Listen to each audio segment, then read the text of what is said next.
Prisca Thévenot, bonjour. Bonjour. Bienvenue, vous êtes la porte-parole de La République En Marche, l'une des porte-paroles, et vous êtes tête de liste en Seine-Saint-Denis pour les élections régionales, donc derrière Laurent Saint-Martin, votre chef de file dans la région. Un mot d'élection, justement, il y avait hier des législatives partielles, premier tour. Brigitte Bourguignon, ministre, est en tête dans le Pas-de-Calais. Le candidat UDI que soutenait votre parti est bien placé en Indre-et-Loire.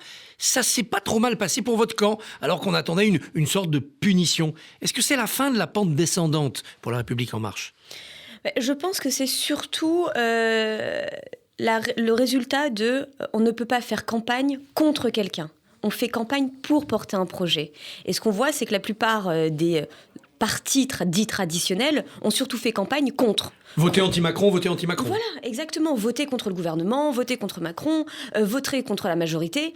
Et finalement, ils ont oublié quelque chose qui est essentiel. C'est faire en sorte que les gens votent pour un projet. Il s'agit de voter pour des gens et pas contre des gens. Alors, le point noir hier, c'est quand même la participation. L'abstention est montée à 80-85% même. Est-ce que c'est un avant-goût des régionales ? Sur le terrain, est-ce que vous sentez des Français démobilisés ? Alors, pour être très clair, oui. Au début, il y a 2-3 semaines, on voyait que les gens étaient très peu intéressés au sujet des régionales pour la simple et bonne raison que nous sommes encore en crise sanitaire et que la plupart des personnes étaient encore dans l'incapacité de se déplacer, dans l'incapacité de retrouver leur terrasse, leur lieu de vie, leur lieu de convivialité. Et puis là, on voit depuis effectivement 2-3 semaines que, étant donné que les restrictions sont en train de se lever, l'esprit peut s'occuper un peu d'autre chose. Et donc, ce retour à la vie démocratique, on commence à le percevoir très clairement. Notamment, moi, j'étais ce week-end à Pantin et j'ai eu des personnes qui sont venues spontanément à moi pour me demander comment on faisait pour prendre des procurations parce qu'ils savaient déjà qu'ils ne seraient pas là les 20 et les 27 juin.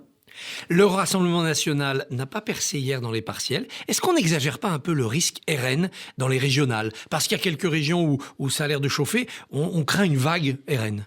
Alors, on n'exagère jamais le risque RN pour moi. Il faut vraiment l'avoir en tête, mais l'avoir de façon mesurée et rationnelle. Donc effectivement, il est peut-être un peu amplifié, mais attention, il faut le garder en tête. Je pense qu'il y a la partie du ras-le-bol, qui peut être une première réponse quand on interroge les gens. Oui, le vote RN peut être un peu comme un vote sanction, mais ça n'est jamais un vote d'adhésion. Et quand il s'agit d'aller mettre son bulletin dans l'urne, la plupart des Français restent quand même sur un vote d'adhésion, et donc le vote RN est très largement minoritaire. Qu'est-ce qui met les gens en colère ? Qu'est-ce qui pourrait les pousser vers le RN ? Sur le terrain, vous entendez parler de quoi ? De sécurité uniquement ? Alors sur le terrain, je vais être très claire, en tout cas en Seine-Saint-Denis, je n'entends pas parler du tout du Rassemblement national. Mais j'entends parler de choses quand même très concrètes. La sécurité, effectivement, mais la sécurité, n'oublions pas que ça reste quand même une compétence nationale et pas régionale, quand bien même la région a son mot à dire sur le sujet. Par exemple, Laurent Saint-Martin propose une police régionale, c'est très concret. C'est 500 agents qui seront recrutés dès cet été pour être déployés dès septembre dans les lycées et dans les transports. Donc oui, il y a des sujets qui sont nationaux, mais également des sujets très local. Exemple, on peut l'avoir par exemple sur le sujet des jeunes. Les jeunes, on en parle beaucoup parce que ce sont une des premières victimes de cette crise sanitaire. Et effectivement, ils disent mais comment allons-nous faire pour nous reconstruire ? Comment allons-nous faire pour permettre de donner l'ensemble des clés à ces jeunes pour demain pouvoir s'épanouir ? Et ça, c'est des préoccupations majeures. Ils vont venir voter, ces jeunes-là ? Je pense que oui. Je pense que oui, parce que justement, on est sur cette période où on respire à nouveau, on se revoit à nouveau, on échange à nouveau, et on voit que les jeunes, je pense que c'est faux de dire que les jeunes se désintéressent de la vie politique. Plus que jamais, ils s'y intéressent. Alors, ils s'y intéressent de manière un peu différente qu'avant, c'est-à-dire via des associations, via des organisations citoyennes, mais ils n'oublient pas que le premier acte citoyen, ça reste le vote. Restons sur la sécurité. Des gendarmes visés en Dordogne ce week-end, une policière municipale agressée dans l'Ouest. On a l'impression que les forces de l'ordre payent tous les jours le prix de la violence. Comment peut-on en sortir ? En fait, effectivement, les policiers, nos forces de l'ordre payent tous les jours en ce moment le prix du sacrifice qui a été fait pendant de trop nombreuses années sur la sécurité, mais également la justice. Pourquoi ? Parce que la justice et la sécurité ont pendant très longtemps été les parents pauvres des politiques menées. Et c'est la raison pour laquelle ça a été les grands axes majeurs de la campagne d'Emmanuel Macron et du début du quinquennat. Aussi bien sur la sécurité, la justice, mais aussi on en parle, et il faut en parler, parler du renseignement. Le renseignement a pendant très très très longtemps été déshabillé. Et aujourd'hui, le renseignement territorial, c'est plus de 1000 agents. C'est par exemple le renseignement pour l'administration pénitentiaire. Donc en fait, c'est un ensemble de choses qui, pendant longtemps, ont été boudées pour justement faire des coupes budgétaires et qu'aujourd'hui, il faut réinvestir massivement. Alors la droite veut aller plus loin et Guillaume Pelletier, donc des Républicains, propose de rétablir la Cour de sûreté de l'État. C'est-à-dire 3 magistrats qui peuvent emprisonner sur la foi de soupçons. Est-ce que c'est une bonne idée ? Eh ben, bien sûr que non. Bien sûr que non. Là, on voit en fait quelque part, c'est qu'ils veulent aller plus loin dans leur rapprochement vers le Rassemblement national. Et ça revient à notre sujet du départ. Attention, le Rassemblement national n'est pas dangereux que pour lui-même. Oui, il l'est. Mais il est aussi dangereux parce qu'une partie de la droite, et je dis bien une partie de la droite, aujourd'hui, flirte et met des mots doux au Rassemblement national. On comprend bien que nous sommes dans un état de droit et qu'il est hors de question d'aller vers ce genre de démarche complètement anti-républicaine et complètement démagogique. Quand Gérald Darmanin, le ministre de l'Intérieur, dialogue, polémique avec Audrey Pulvar, puis fait l'appel, la reçoit, est-ce que finalement il ne gêne pas votre campagne sur le terrain en favorisant votre adversaire socialiste, en la considérant ? Gérald Darmanin ne gêne pas du tout notre campagne dans l'esprit qui est simple, c'est qu'il défend des valeurs républicaines. Je suis désolée, il ne s'agit pas d'une simple polémique d'Audrey Pulvar. Alors maintenant, elle en est revenue, elle a fait quelques pirouettes, etc. Mais non, les propos qu'elle a tenus sont extrêmement graves. Venir sans arrêt mettre un petit peu de white spirit sur le sujet des violences policières, dans le climat dans lequel nous sommes aujourd'hui, c'est extrêmement dommageable. Et j'ai envie de dire, au-delà même d'Audrey Pulvar, sur l'ensemble de ces listes, il y a aussi des questions qu'on peut se poser. Par exemple, sa tête de liste dans le 93, défilée il n'y a pas si longtemps que ça, avec le CCIF. Donc, tous ces sujets-là sont fondamentalement importants et non, il ne s'agit pas de polémiquer, mais de rappeler nos lignes rouges. La droite propose encore d'expulser justement tous ceux qui sont étrangers et sur le fichier des radicalisés, le fichier FSPRT. Est-ce que ça, c'est une mesure que vous reprendriez ? Mais ça ne veut rien dire en fait. Est-ce que simplement réduire le sujet de la sécurité à l'immigration, c'est un trait d'union si facile à faire. Et pourtant, si c'était ça, tout le monde l'aurait fait depuis très longtemps. Par contre, avoir une politique migratoire ferme, bien évidemment. Est-ce qu'on a attendu la droite pour le faire ? Bien sûr que non. Et heureusement, parce que c'est pas ce qu'ils avaient fait. La preuve en est, c'est que depuis septembre de l'année dernière, plus de 20 000 titres de séjour ont été retirés ou non octroyés. Donc oui, la politique migratoire, elle est ferme. Elle est ferme à l'échelle de la France, mais elle doit l'être surtout à l'échelle de l'Europe.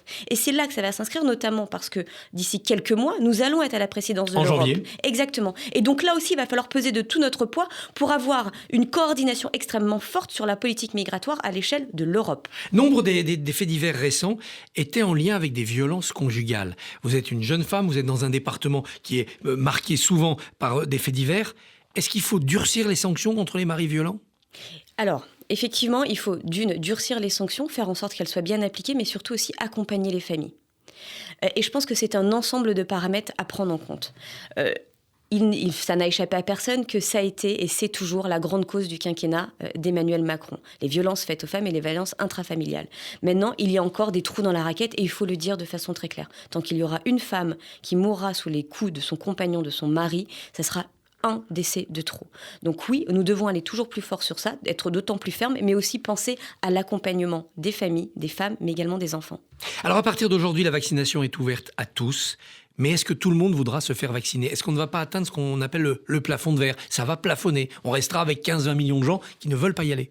Mais écoutez, moi je suis très optimiste sur ce sujet-là. Sur le sujet que finalement ce petit plafond de verre ne sera pas si important que ça. Et encore une fois, je l'espère très fortement. Pourquoi ? Parce qu'on voyait, c'était en mars, une étude avait montré que 30% des jeunes, donc des plus de 18 ans, voulaient se faire vacciner. 30%, c'est quand même très peu. Un mois après, ils étaient déjà 50%. Et moi, je le vois de manière de plus en plus forte là, avec le retour des terrasses, le concert test qui a été mené ce week-end. Les jeunes ont cette volonté de se dire, en fait, j'ai aussi envie de retrouver cette vie d'avant, mais en étant en sécurité moi et en mettant en sécurité mes proches. Mais est-ce qu'il ne faut pas aller un peu plus loin et décréter la vaccination obligatoire, que personne ne puisse bloquer le cercle vertueux de la vaccination? Alors, si on suit le raisonnement, le principe de la vaccination obligatoire, ça serait que tout le monde se vaccine. Et je pense que ça serait extrêmement contre-productif sur l'objet. Rendre quelque chose d'obligatoire à ce stade et dans une épidémie comme la nôtre, je pense que les gens se braqueraient, alors que nous avons en ce moment un élan pour la vaccination. Nous en avons un. Moi, je vous le donne très clairement. Je n'étais pas population cible il y a 3 semaines, mais je me suis inscrite sur l'application Covid List Vite ma dose dont on parle beaucoup. Ça a été impressionnant. Donc j'ai eu ma dose, et sur le rendez-vous, donc il y a un rendez-vous de fin de journée, nous étions plus d'une centaine à être réunis, n'étant pas la population cible, à vouloir se faire vacciner.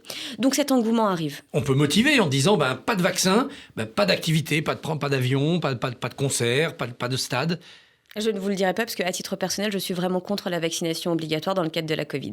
Laurent Saint-Martin affirme dans Le Point, c'est votre leader, que Valérie Pécresse franchit des lignes rouges républicaines. À quoi pense-t-il? De quoi l'accuse-t-il?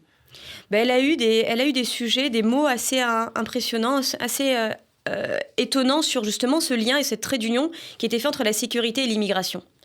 Elle l'a fait de façon très simple, c'est que je pense qu'elle a voulu surfer sur la vague sur laquelle était en ce moment engagé le Rassemblement national, et je pense que c'est très dangereux de faire ça. Et c'est une méconnaissance profonde de sa région. La sécurité, encore une fois, ne se résume pas à un sujet d'immigration. Mais on peut dire que les immigrés sont souvent des populations frappées par la pauvreté, et quand on a des pauvres, on a des criminels qui arrivent et qui savent qu'ils peuvent recruter là éventuellement des délinquants. Non mais encore une fois, il faut avoir une politique ferme sur l'immigration. Mais venir dire que de fermer et de se mettre en blocus complet et de fermer nos frontières va résoudre les problèmes de sécurité, je pense que non. La preuve en est, regardez les dernières actualités chaudes que nous avons eues sur ces sujets-là, de la criminalité, c'était des Français qui étaient nés en France. Donc je veux dire qu'il s'agit d'être mesuré et d'arrêter de faire de la politique politicienne. Et j'invite d'ailleurs l'équipe sortante à la région de s'occuper déjà de mettre en place ce qu'ils avaient promis de mettre en place quand ils sont arrivés il y a maintenant plus de 5 ans à la région, à savoir par exemple sur le sujet des jeunes. Il était question de mettre un plan prévention anti-drogue. Ça a été voté en 2016 à la région. Aujourd'hui, combien de lycées sont équipés de ce plan prévention anti-drogue? 0. Il était question également de s'occuper des protections féminines dans les lycées.